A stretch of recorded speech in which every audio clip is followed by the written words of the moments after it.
So what does a guy who has a 500-gallon aquarium and 2 refugiums do for his next thing? A bigger refugium.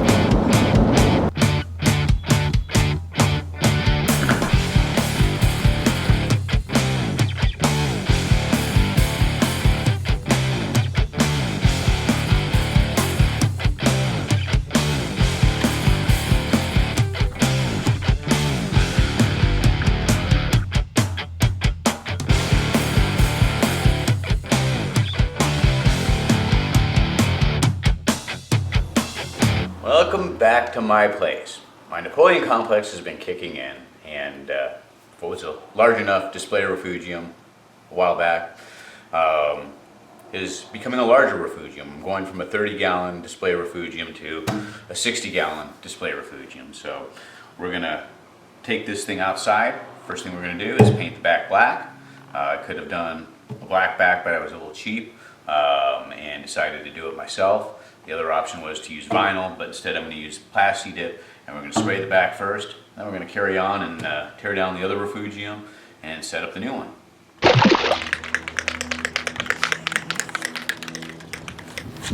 All right, well, let's see. First things first, got to mask it off. Only want to paint the back. Plasti Dip is a synthetic rubber coating. It can be brushed or sprayed onto a variety of surfaces. The advantage in an aquarium application is it won't crack or become brittle, as will most paints. Scott's going to mask off with newspaper the 2 sides and the top of the tank. This is to ensure that none of the excess spray appears on either sides or the inside of the tank. All right, so we got her all masked off. The first thing we're going to do is just kind of clean the glass we're going to paint with some vinegar. You can use anything, but I'm going to grab the vinegar since I'm going to use it on the inside to clean the inside of the tank too. Just wipe it down.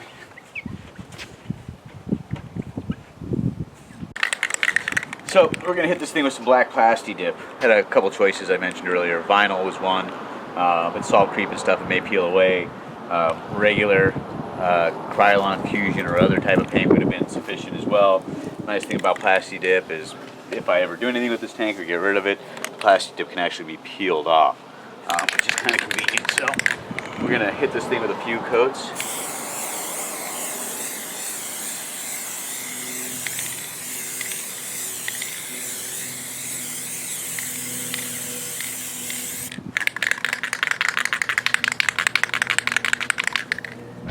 With the tank masked off and Scott being upwind, he'll begin to apply a number of spray coats to create an even and yet smooth coating on the back side of the glass tank.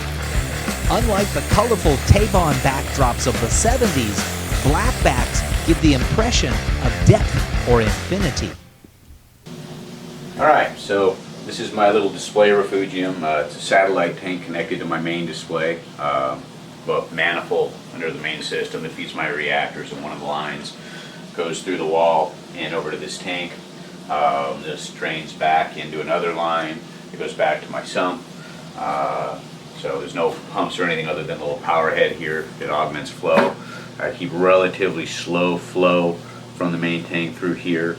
I've got some caulerpa, there's some hair algae, there's soft coral, mangroves, and some other macroalgae that grows in here. And really the ultimate idea is that between this refugium and the one under the tank, it eliminates any nuisance algae from growing in the main tank. And basically the theory is that by providing an optimal environment for algae to grow in a system that's attached to the main system, the algae in these remote systems will outcompete the algae in the main system, and therefore algae does not grow in the main system, and I have absolutely no nuisance algae in my big tank, which is a good thing. So by that, between this and the chaetomorphia that I have in my under tank refugium, they're certainly doing their job. And I'll go through here every week or so and pick out some hair algae and prune back my caulerpa. Mangroves, they just grow on their own. But underneath the tank, I'll go in to my main refugium and pull out chaeto every other week I'll pull out a couple gallon bags worth. And the idea is that you're exporting nutrients. These macroalgae will absorb the nutrients, and if you don't take or prune the macro, essentially the nutrients remain in the system while they're consumed by the plant. They're still in the system, so for whatever reason the macroalgae deteriorates, that those nutrients that they're removing would be released back into the system. So to keep them healthy, you want to continually prune them, remove some. That way they'll grow more and continue to consume the nutrients. So first thing we've got to do is shut this thing down so we can drain water and remove corals. So we'll go under here and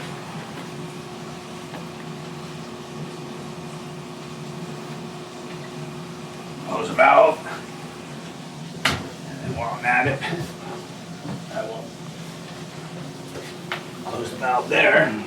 So now this thing is shut off from the main system. Disconnect the power head.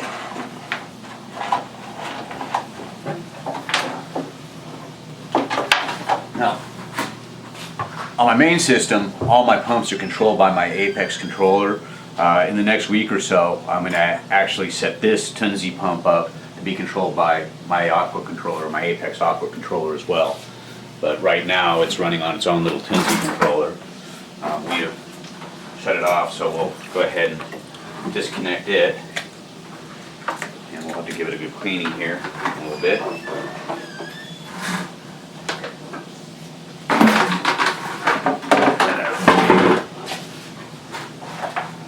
Little Tunzi controller here that I plug into my laptop, and I can control the wave motion, pulse, or whatever kind of wave I desire with it. And I keep a little gentle pulse going on during the day, and at night it switches to just a gentle flow. In the future, when I get it set up on my controller, I'll have a little feed button that I'll push, and it'll shut that pump off while I feed to allow slower fish like the pipefish and seahorses and stuff like that to eat without the additional flow in there. Since they're slow feeders, flow makes it difficult. They won't really chase down food. So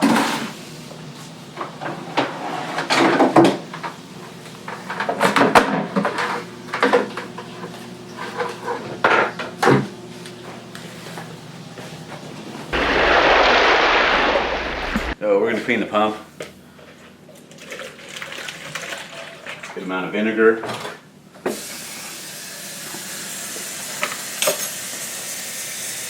Some water. And we'll just drop these things in there. Really, they're not bad, but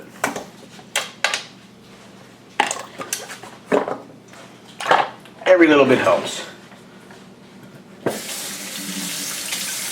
Working on the tank, they'll be soaking in vinegar clean.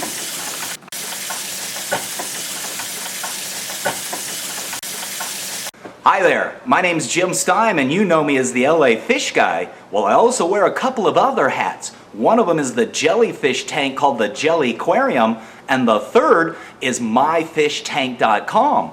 I offer an entire line of acrylic aquariums ranging from rectangular to hexagon, flatback hex, as well as the custom curve front aquariums.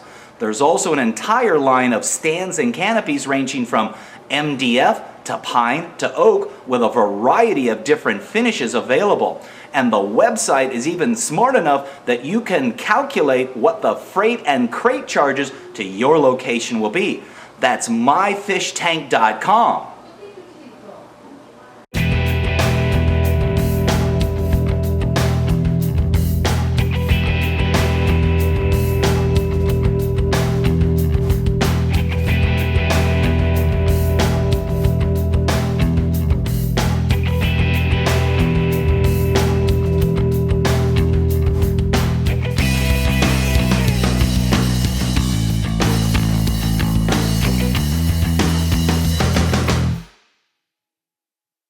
Reef Hobbyist magazine believes that our hobby, our fellow hobbyists, and the animals in our care are best served by the free distribution of quality information.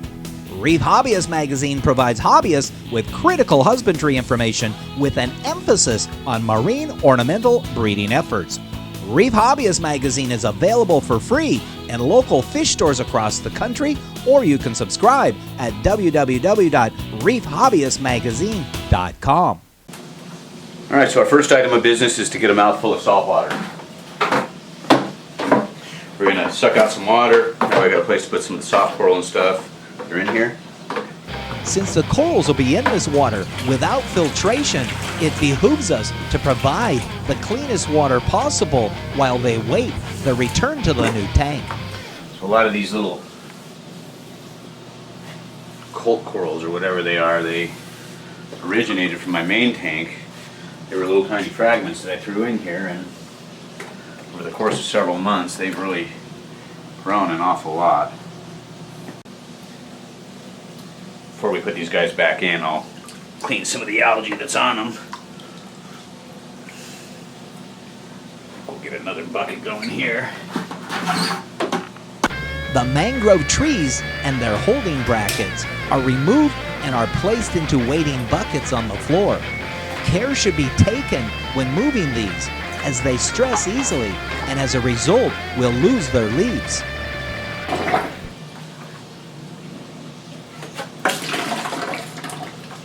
Let's try this again.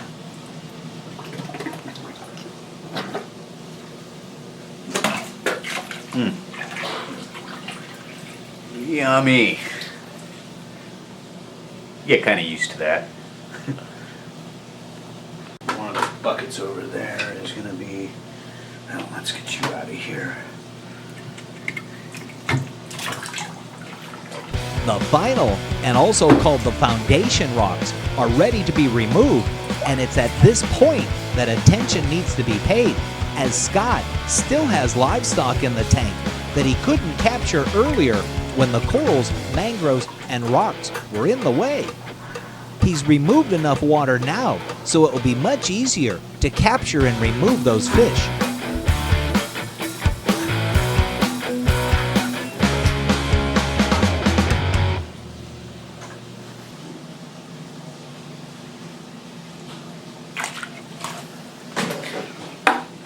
Alright. Sure, like little fishies all done. Alright, next is the sand. With only the wet sand left in the tank, Scott will now scoop out and store the sand in buckets off to the side. It's this live sand that provides biological benefits such as nitrification and denitrification, along with the advantage of the small creatures that help break down big particles of debris into smaller particles, and are a potential food source for the fish as well. We'll retain this sand and use it later, so corals growing on glass. Water out. So, could have vacuumed it. I actually brought a siphon vacuum out, which certainly wouldn't have been a bad idea, but the scooping and stuff, we're stirring most of the stuff up and I'm draining the water out, so most of the mud from the sand will go out with the water. On the flip side, my system's big enough that a little bit of crap stirred up from this sand ain't gonna do a damn thing to my tank.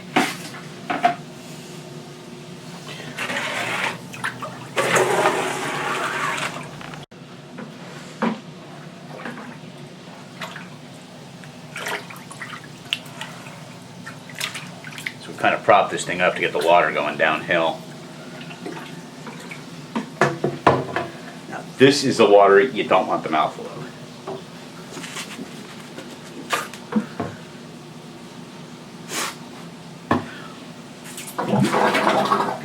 Blow it out first.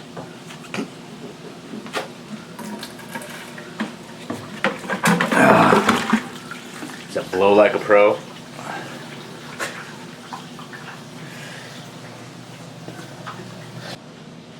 Some light out of here.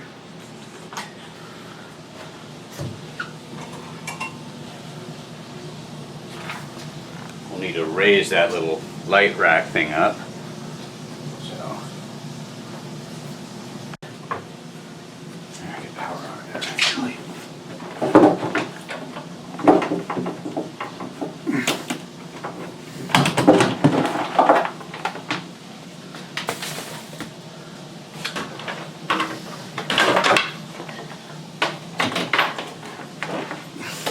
electrical out of here. Figure that out afterwards.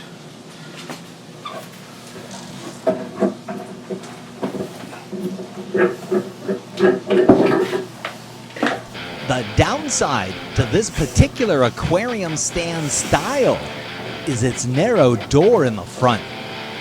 It makes gaining access into its interior a bit of a challenge.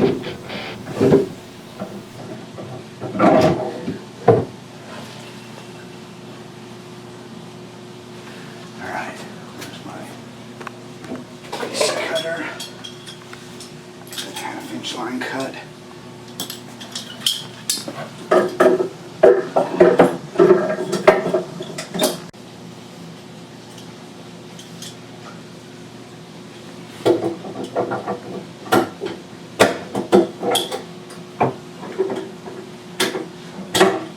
Oh my goodness, that's not a good thing. Fuck. Better access right here.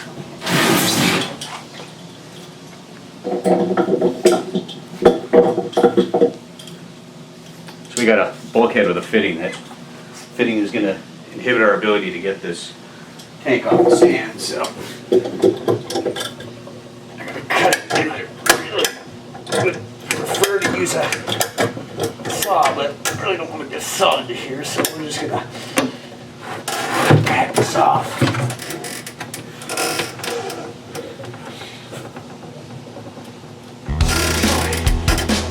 And the bulkhead is turning.